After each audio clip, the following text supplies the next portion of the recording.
We recently took a 21-day voyage aboard Cunard, Queen Victoria, and we saw historic sites, erupting volcanoes, famous cities, great bazaars, modern landmarks, the world of the gods, and rusty anchors. So join us on board Queen Victoria, going to the Mediterranean.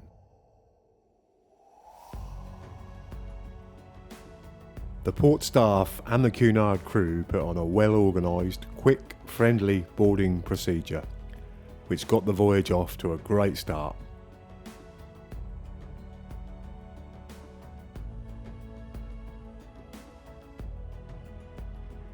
After a quick look around the ship, we went to our cabin, which would be home for the next 3 weeks.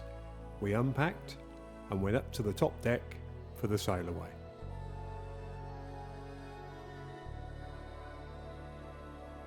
We had dinner at the Britannia restaurant, where we got to dine with some lovely people. It's an elegant space with excellent food and service, and we loved dining here. The main reason we chose this cruise was the ports we'd be visiting: ancient Athens, the Greek islands of Crete and Corfu, Dubrovnik in Croatia, the medieval walled city of Rhodes, beautiful Kusadasi and Istanbul in Turkey, the island of Kefalonia, Rome, the eternal city, Kotor in Montenegro, and the beautiful Italian city of Trieste. Our first port of call was the UNESCO World Heritage Site of Rhodes. Rhodes was a fortress for the Knights of St John during the Crusades in the 1300s and came under Ottoman control in 1522 after a long siege. Today, thankfully, it's a beautiful place with a beautiful harbour where you can shop for souvenirs and place a lovelock.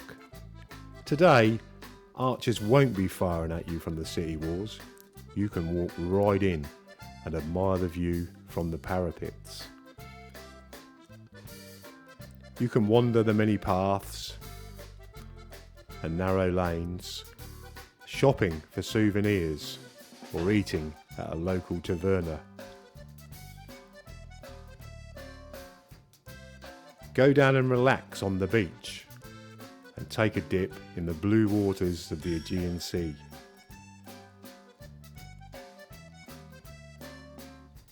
Visit the spot where the ancient wonder, the Colossus of Rhodes, once stood, before returning to the ship.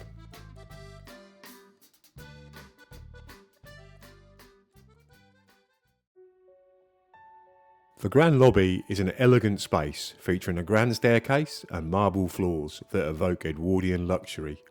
It spans 3 floors with the purser's desk, comfortable seating and a grand piano. The focal point is a large sculpture of the ship. A great spot for photos when you're dressed in your finest. Kusadasi is a Turkish resort town on the Aegean coast. It is the gateway to the ancient ruins of Ephesus, where most people will go. There are, however, many other attractions, many of them centred around the beautiful waters of the area. The Byzantine castle on Pigeon Island. Take a boat tour from one of the many local operators, or walk around the headland, taking in the stunning views. You can walk along the beautiful harbourfront, where the locals put on entertainment and school children offer demonstrations. Get your snapshots at one of the many photo opportunities. There is lots of shopping here, particularly if you're looking for fake handbags and shoes. Kusadasi will blow you away. We had a late night sail away, and it's beautiful at night. And while the pilot navigated us out to sea, we went to the Royal Court Theatre.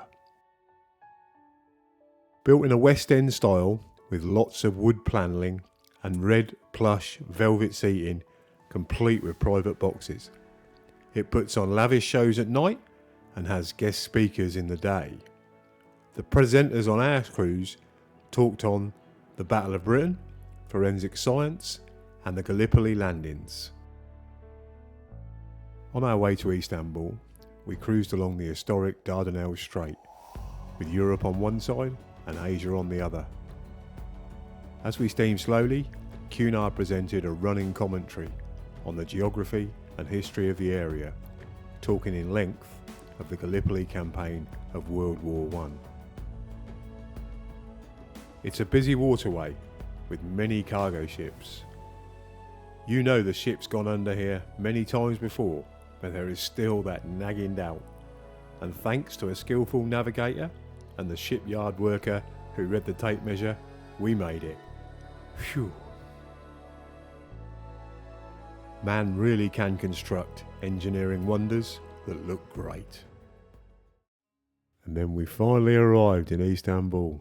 What a city. This was fantastic.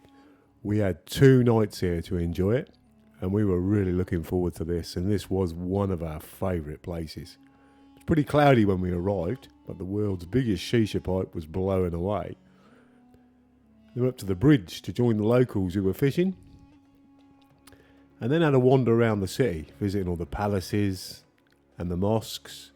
The mosques were beautiful, and Monica donned her hijab and went inside for a look around this beautiful building. And then no trip to Istanbul would be complete without visiting the Grand Bazaar with all its bling. Thankfully, Monica was only window shopping.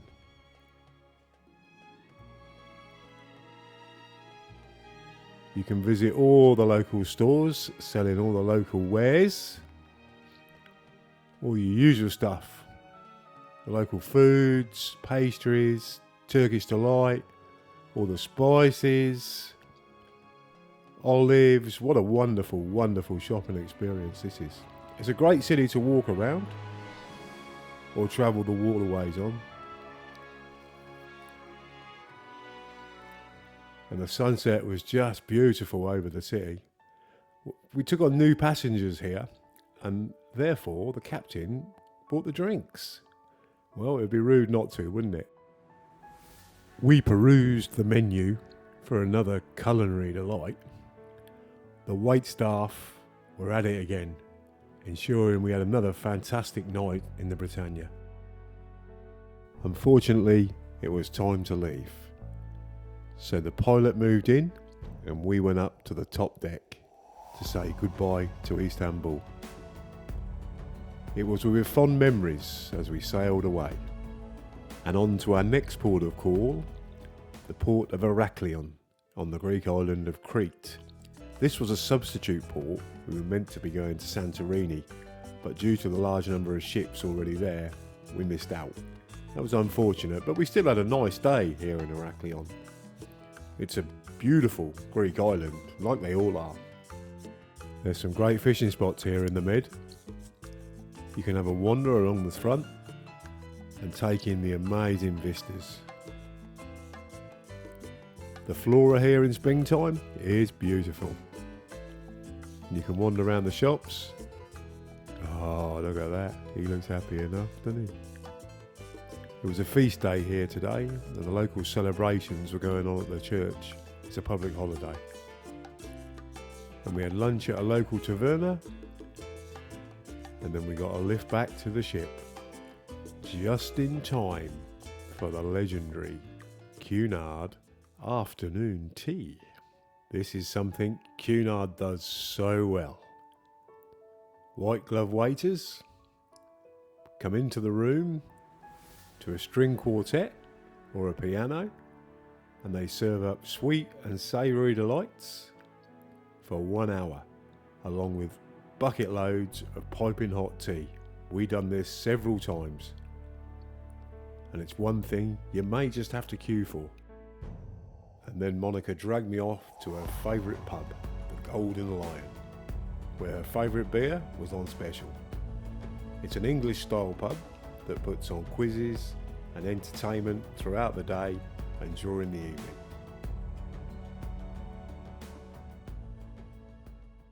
The port of Piraeus was next, the gateway to Athens and the majestic Acropolis. We booked a Cunard shore excursion, and while it was well organised and our guide explained everything very well, we never had long enough at the site. Too much time was wasted waiting around and having lunch. There is a lot to see here. The Theatre of Dionysus, which was the world's first theatre. The view of Athens is great from here, as it's on the high point of the city. The Acropolis began as a Mycenaean ruler's residence, and the fortification walls were constructed in the early 13th century BC. In the 8th century BC, it became a religious site with the establishment of the cult of Athena. It reached its peak in the 5th century BC when the Athenians defeated the Persians. It was, as we expected, very busy, even on a weekday in mid-May. Wear shoes with good grip as the terrain is rocky and slippery, and we saw many people take a tumble. Preservation work on the site is an ongoing task, and spare a thought for the original builders who were either toiling in the hot Greek sun or fighting a war somewhere, a pretty hard life. It's one of the most incredible places in the world, and the Mediterranean has quite a few of them. We headed down the Plaka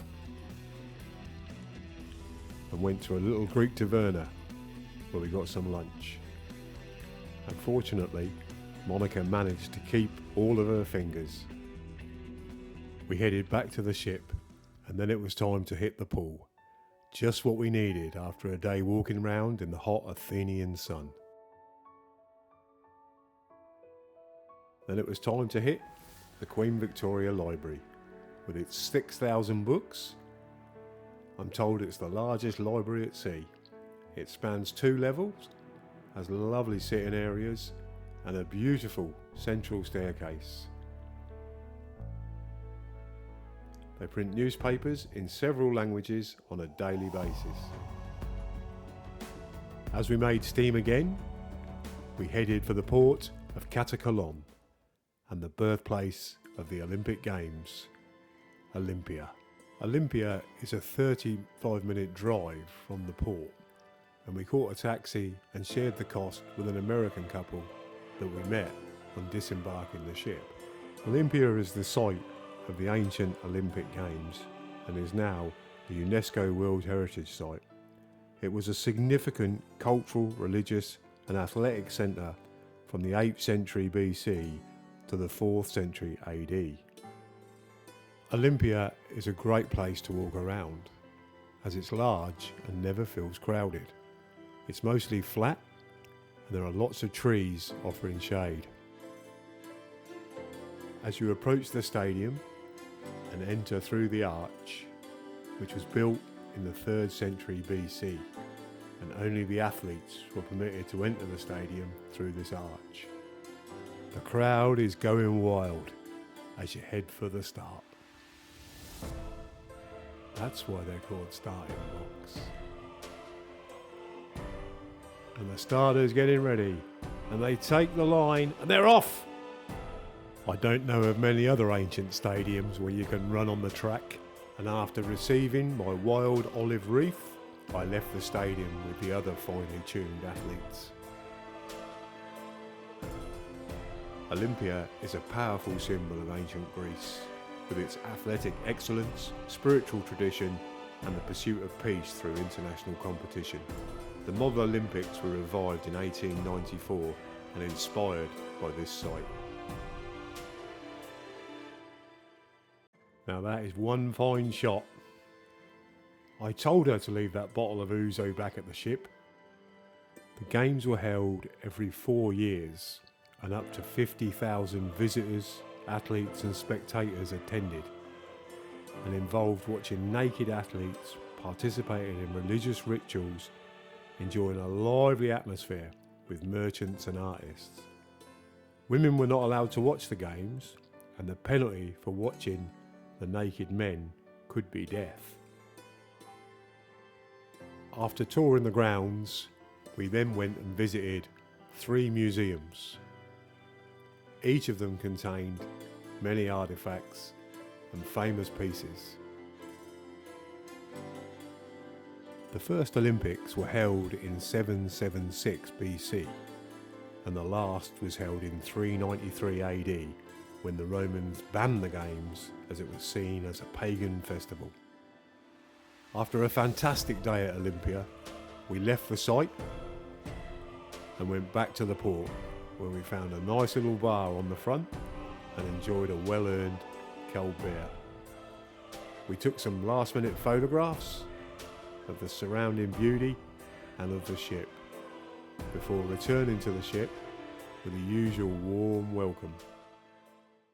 We went to the Lido buffet for a late lunch. The buffet serves breakfast, lunch, dinner and midnight snacks, and we never ate here often, but when we did, the food was always good. Tea and coffee are served all day. Making our way to Rome, we travelled through the Strait of Messina, famous for its natural disasters and many battles throughout the ages. Cunard gave an excellent running commentary through here as the pilot navigated the waterways. Stromboli was erupting, a sight to behold. The port of Civitavecchia is the gateway to Rome. So if you want to visit the Colosseum, the Vatican, the piazzas, or the monuments of Rome, Trevi Fountain, the Spanish Steps, the Roman Forum, walk the lanes and the many sideways of Rome. Enjoy the food or the gelato. Go shopping. Rome has it all in spades, even free water. As you say goodbye to Rome, it will leave an endearing mark upon you. And back to the ship for the sail away. That was a huge day.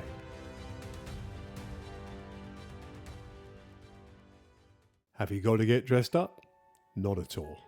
But it's a lot of fun doing so, and you won't be out of place because many people do get dressed up. Monica was looking red hot in her glamorous gowns and party frocks.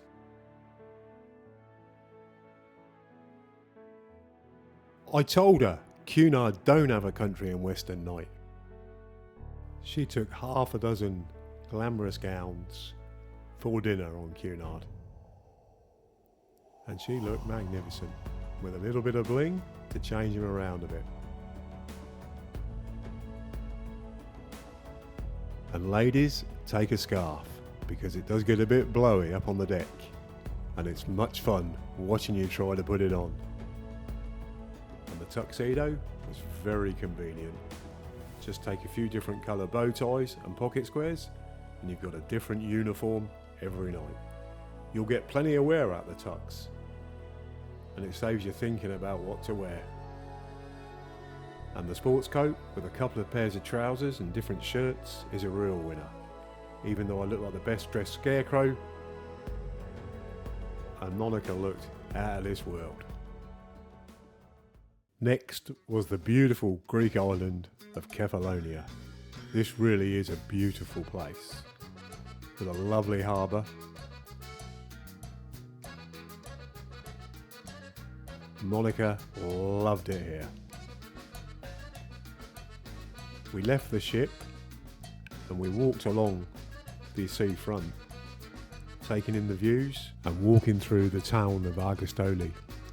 Kefalonia is the largest island in Greece's Ionian Sea, and it's known for its dramatic landscapes, stunning beaches and natural wonders. It's a popular destination for nature lovers, featuring pine forests, sea turtles and the endemic Kefalonian fir.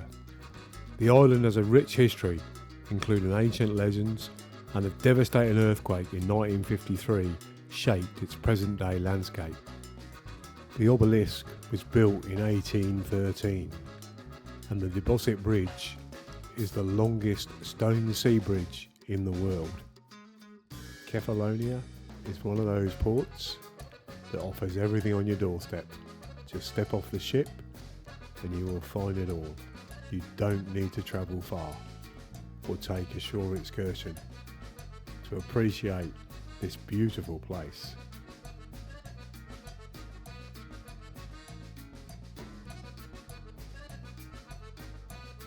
And if you get really lucky like we did, you may even see the famous Kefalonian sea turtles.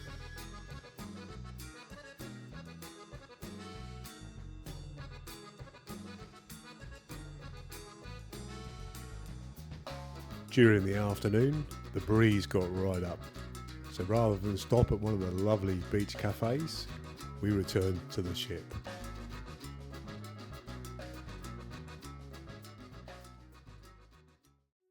I still love a promenade deck on these ships. It's a great way to walk off all those excess calories.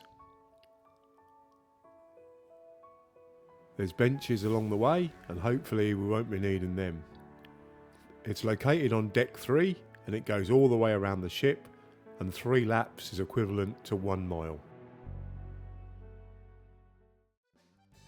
The island of Corfu was next, and the sailing offered great views of Corfu's rugged coastline. After we docked portside and were tied up securely, we headed off into Corfu Old Town. Transfer buses were laid on by Cunard, but it's just as easy to walk. It's about 20 minutes on foot, and it's a nice level walk. Corfu sits off of Greece's northwest coast in the Ionian Sea. Its architecture reflects many years spent under Venetian, French and British rule. It was united with Greece in 1864. The old town is flanked by 2 imposing Venetian fortresses and features winding medieval lanes, a French-style arcade and the Grand Palace of St Michael and St George. The town is a great place to walk around and visit the parks and the great architecture. Walk around the shops, stop at the cafes, walk through the winding lanes, and have a little taverna stop if you fancy it. The spring flowers are all in bloom.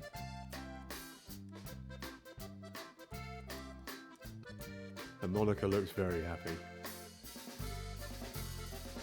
Visit the old fortress and walk through the tunnels. I was in desperate need of a haircut, and after practicing the Greek for short back and sides, I was very relieved to find a Welsh barber. Sporting my new haircut, we started walking back towards the ship. Walking along the seafront, it took us about 20 minutes to reach the ship. And when the boys finished the painting, we were under steam again. There are a few bars on Queen Victoria, and we frequented 3 of them. The Golden Lion, the Commodore Club, which is at the bow of the ship and is an observation deck by day, and a beautiful space at night with a pianist, jazz singer, that sort of thing. And the Yacht Club, which is a lovely space and was very, very popular. You'll be lucky to get a seat in here. The ship was now steaming along the Adriatic, and we stopped in Kotor in Montenegro. If you only get up for one sailing, this is the one. It's set in a river ravine and it is absolutely magnificent. After that smooth disembarkation, we left the ship and we were greeted by this. What a beautiful place this is. With its stunning waterways set against that mountain backdrop, it's incredible. Montenegro was formerly part of Yugoslavia, but gained its independence in 2006, making it the youngest country on earth. We began by walking along the water's edge, taking in this beautiful place. This video just can't do it justice. The spring flowers, the water, the mountains, magnificent. In the afternoon, we visited the old town, and he looks like a good bloke to follow. So after we stopped here and drank the contents of them barrels, Monica then threw her back out taking this picture, and off we went to find the chiropractor. Walking through the narrow lanes and through the arches up to St John's Hill, where the views were magnificent.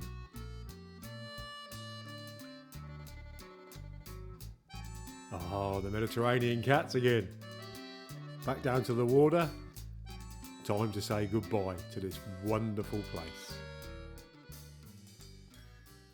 We then set sail for Dubrovnik.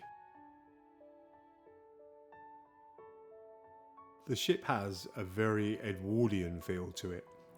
It could be a set for Downton Abbey, with many comfortable seating areas. The Queen's Room, which offers ballroom dancing and holds the afternoon tea. There are fresh flowers everywhere. The artwork is very English and very nautical. The passengers are mostly over 60. The UNESCO World Heritage Site of Dubrovnik is on Croatia's Adriatic coast and was a very memorable sailing. The city was heavily bombed during the Yugoslav wars of the 90s. Game of Thrones was filmed here, and a movie was being made while we were here. It's a city that feels medieval. Dubrovnik was first settled in the 7th century and became a major maritime and trading power. It was under Byzantine and Venetian control. It was a free republic for 500 years until Napoleon invaded in the early 19th century. In 1667, the city was largely destroyed by an earthquake. The best view in town for this pigeon. Nobody messes with Dubrovnik anymore. With its great beaches, glorious harbour, medieval city walls and narrow stone streets, it's a true gem on any Mediterranean cruise. We left Dubrovnik bound for Trieste, where we'd be disembarking. We arrived in Trieste, and after saying goodbye to everyone, we disembarked the ship. It was Republic Day, and in the main piazza, the celebrations were going on. Monica stood to attention with the Italian army, and the flags fluttered in the breeze. Trieste, now in Italy, was formerly part of the Austro-Hungarian Empire under the Habsburgs. It is known as the coffee capital of Italy, and there are quaint coffee shops and cafes everywhere, just in case you're too pissed to read it in Italian. We would be staying in Trieste for a few days, and that evening we went down to the quayside and waved the ship off. It was like saying goodbye to a long-lost friend. As you've probably noticed, we love this cruise. The warm weather, the elegance of the ship, the magical places we visited, the bucket list sites and ancient monuments we saw, the jaw-dropping moments and sheer natural beauty, the wonderful food and happy moments, the great service from the Cunard crew, and the relaxing environment, and great times. What a voyage.